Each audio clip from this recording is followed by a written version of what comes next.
some of our good friends, and I have a list of those who voted yes for SB 400. I didn't know that we were going to have this many people, so I didn't make enough copies, but if you need a copy, let me know. But in 2001, our Board of Supervisors voted to approve 3% and 50. Now, every day I start my day at the office, and I pull out this, I look at this brochure every day. And these are the 5 supervisors in 2001 that voted for 3% and 50, retroactive to the date of hire. CalPERS has a funny policy. Anytime you improve a pension formula, instead of doing tiers, like you were 5 years at 1% at 50, and then 10 years at 2% at 50, and now the rest of your life at 3% at 50, CalPERS doesn't want to go through that calculation. They would just assume, just calculate 3% and 50, it's a lot easier. It's about a crass it gets. But these 5 people voted to give a pension benefit retroactive to the date of hire. We were fully funded in the pension plan at that time. If you improve a benefit by 50%, you are now 2/3 funded. So it should not come as a surprise to the residents of Orange County that our pension plan is 68% funded. It's not the investment stupid, it's been the pension plan formula. It's been the unions aggressively pursuing pension improvements. In 2004, 3 of these and a new supervisor voted for 2.7 and 55 for the rest of the employees. We have 18,000 employees, so all of a sudden, overnight, another 50% increase for the rest of the pension system. So that got me motivated to run for supervisor. My wife's in the room. I had to take a $30,000 a year pay cut. That's a $250,000 sacrifice. I already took a good pay cut to be treasurer. Carl's not the only one at this table who's making some significant financial sacrifices. I still got to put him through college. I still got to marry a mom, right? He's referring to some kids, not me. So just to say, I came to hunt bear. I'm making a sacrifice. I'm pissed. I'm here. We're going to deal with some big issues. And lo and behold, the unions knew it. I spent well over $500,000 on an opponent who was a union member for a school district in the neighboring county. And at the end of the day, and it was really funny because we have someone here from Kern County. I still remember being at Phil Franey, the treasurer of Kern County's retirement dinner, and I had a firefighter next to me saying, "Oh, you're from Orange County? Oh man, we spent a lot of money. We spent a lot of money on Orange County to fight this guy who was running for supervisor." Never asking who I was. Hey, would you like to meet our fire chief? No. I won 70-30, and we started right away. Even before I was sworn in, we worked on retiree medical. We took an unfunded retiree medical liability from $1.4 billion to $400 million, negotiated, agreed to by the union, saved $1 billion, reduced our annual required contribution from $131 million a year to $26 million a year. We then went in, after I was sworn in, we went ahead and sued the largest, we sued the AOCDS, which is the Association of Orange County Deputy Sheriffs, and we said, you received a benefit that was retroactive to the date of hire. That causes 3 problems. One, it creates a massive debt that was never approved by the voters, and our state constitution says, if you create a debt and you can't pay it off within the year you create it, then you have to take it to the voters on a ballot, and you have to approve it by 2/3 vote. That was never done. You broke the state constitution. And when I was sworn in a few weeks ago, I was sworn to uphold the Constitution of the United States and the state of California. 2, in this state, you cannot pay someone twice for doing the job once. And 3, you're not supposed to give away public money. So we've got that going. We also then put on the ballot in November of 2008 something that Carl did in the city of San Diego, and it's something that came out of the conservative county of San Francisco. Their charter says you cannot give a pension or retirement benefit, a pension benefit, unless you put it on the ballot and vote for it to become effective.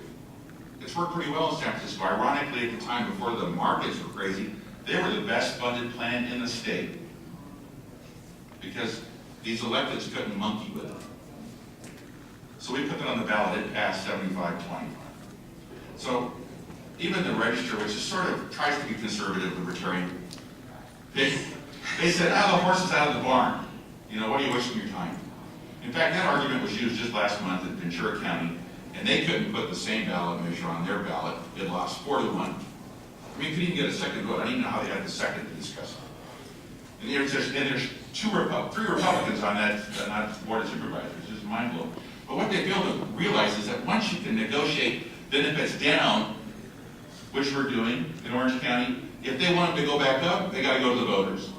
I've got an incredible safety valve here. I don't have to worry that the guys that succeed me because I'm termed out will undo everything because they were elected and sponsored and funded by the public employee unions.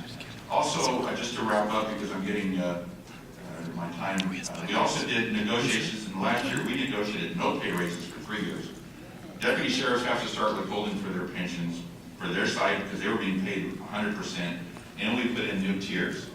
In fact, the Little Hoover Commission had a subcommittee that met with us yesterday morning with the union side and with our side. How did you do this? Because the chairman of that, the Little Hoover Commission said we haven't seen this anywhere else in the state. So we're making some incredible movement. Arnold is now following our lead. We also, in the middle of all this done for Eric, we also sponsored an anti-PLA ordinance, which passed with all 5 of my colleagues' votes. The future, we got to deal still with the unfunded liabilities. I'll talk about that later. We'll talk maybe about the pension obligation bonds and then something called goalies. But just to conclude my brief comments, Republicans have been part of the problem. You got to start figuring this out. We should not take union money. Yes. Hear, hear. We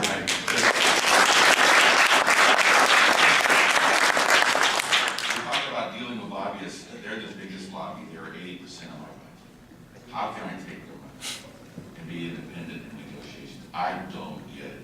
I mean, it's unconscionable, but that was the position I took. And we should take them on and not fear the consequences. What's really funny is when you punch the bully in the nose, the bully backs off. He bleeds. It's kind of a funny thing. You just stand up. But we should be providing solutions, and we'll talk about it a little bit more, but I'm really pleased to say that Orange County is really a model for the state. But we have to do things incrementally, but we have to do bigger things. And we have to do more, and we have to be unified, we have to stand firm. And I'm looking forward to the next round with my beloved unions, which we refer to as those helpful union guys. I'll leave that alone.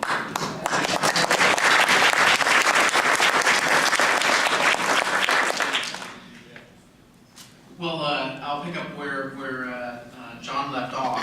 A little bit of history. I come from the business sector, and one of my companies, the Performance Institute, worked with federal, state, and local government on how to benchmark, measure performance, and use private sector management techniques.